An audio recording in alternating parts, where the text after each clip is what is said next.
Quand on regarde la sunna du prophète sallallahu alayhi wa sallam dans son ensemble, quand il fait référence à sa da'wah, appelant les gens à l'unicité d'Allah subhanahu wa ta'ala, il s'est efforcé à faire du monde un meilleur endroit pour vivre.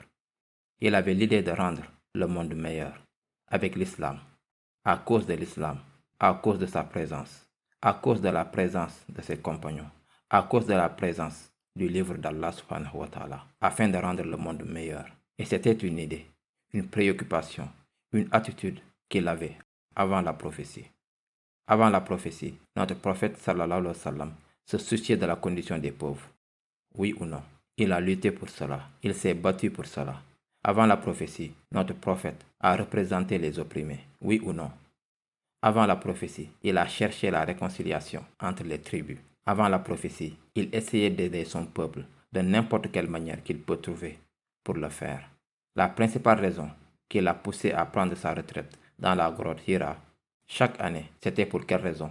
De réfléchir, de penser, de méditer et d'essayer de voir ce qu'il pouvait trouver, ce qu'il pouvait apporter pour aider son propre peuple. Comme vous le savez, Allah Azza wa Jal a dit, quiconque veut être sur le droit chemin, nous le guidons sur nos voies. Donc notre prophète sallallahu alayhi wa sallam était comme ça.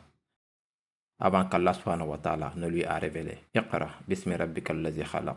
Il était connu comme véridique avant qu'Allah subhanahu wa ta'ala ne le certifie comme véridique.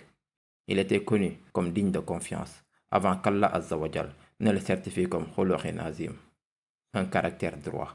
Même lorsqu'il a commencé à appeler publiquement les gens à l'islam, il s'était tenu sur une colline de la Mecque. Par quoi avait-il commencé? Quel était son premier appel? Je vous appelle à croire en Allah seul et de suivre les règles de l'islam. Sinon vous allez brûler en enfer pour l'éternité. Était cela la toute première chose qu'il ait dite? La première chose qu'il a dit était, vous me connaissez, vous savez qui je suis. Vous comprenez qui je suis. Si je devais vous dire qu'une armée était de l'autre côté de cette montagne, prête à vous attaquer, me croiriez-vous? Il était debout avec son caractère. Il était debout avec sa propre réputation parmi son peuple. Et cela nous donne une compréhension profonde quant à notre place et position dans le monde. C'est que nous devons être plus que des musulmans, que les gens voient passer chaque jour, aller et venir, aller à la mosquée et à nos lieux de travail et dans nos maisons. Nous devons devenir une nation du peuple. Nous ne sommes pas seulement ici pour convaincre idéologiquement les gens sur l'unicité d'Allah subhanahu wa ta'ala. Cela est le summum de la da'wah. C'est le point et le facteur clé. Mais cela doit être construit sur un système où on peut nous faire confiance, où on peut nous regarder comme étant véridique, honnête et digne de confiance et ayant une bonne moralité. Nous sommes ici pour améliorer la société, pour nous soucier de la société dans laquelle nous vivons, pour nous soucier du problème de ceux qui ont besoin d'aide, pour nous soucier du problème de la pauvreté que nous trouvons dans plusieurs pays, pour nous soucier de la toxicomanie et de l'abus d'alcool. Pas seulement quand cela affecte notre propre communauté, parce que cela a toujours été notre position. Nous ne nous soucions d'aucun problème de la société jusqu'à ce que ce problème commence à affecter notre propre communauté. On ne se lève pas pour dire un seul mot sur les personnes qui meurent chaque jour d'abus de drogue ou d'overdose.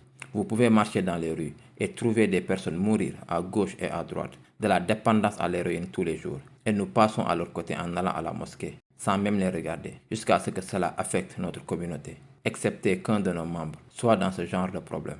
Et cela concerne tous les autres problèmes de société. Cela ne devient pas un problème dont nous nous soucions ou qui nous affecte, jusqu'à ce que cela affecte notre communauté, ou notre famille, ou un frère que nous connaissons, ou une sœur que nous connaissons, ou une famille que nous connaissons. Et c'est pourquoi nous sommes dans cet état, parce que ça nous est égal. On ne s'en soucie pas. Allah a pris l'honneur de cette umma, parce qu'on s'en fichait. On s'en fichait. Parce qu'une chose est sûre, sans l'ombre d'un doute, vous pouvez vous plaindre de l'oppression de la communauté musulmane. Vous pouvez vous plaindre de la stigmatisation de la communauté musulmane. Vous pouvez vous plaindre de la façon dont vous avez été traité dans la presse, de la façon dont vous êtes traité dans la rue, de la façon dont vous êtes traité dans les tribunaux. Mais cette plainte avant tout devrait être ciblée sur vous-même. Et il ne peut être plaint qu'à Allah subhanahu wa ta'ala. Parce que quelle que soit la condition, la communauté se trouve dans une condition qu'Allah a fixée pour eux. Quelle que soit la condition trouvée par la communauté musulmane, c'est une condition qu'Allah a fixée pour elle. Parce que nous savons que dans la sourate Ra'd, Allah dit, verset célèbre, « Je ne changerai pas la condition d'un peuple jusqu'à ce qu'il change ce qui est en eux. » Ce qui nous amène à savoir par analogie, par compréhension, par défaut, que la condition actuelle dans laquelle nous nous trouvons, qu'Allah ne la changera pas tant que nous ne changerons pas. Cela est également défini par Allah lui-même.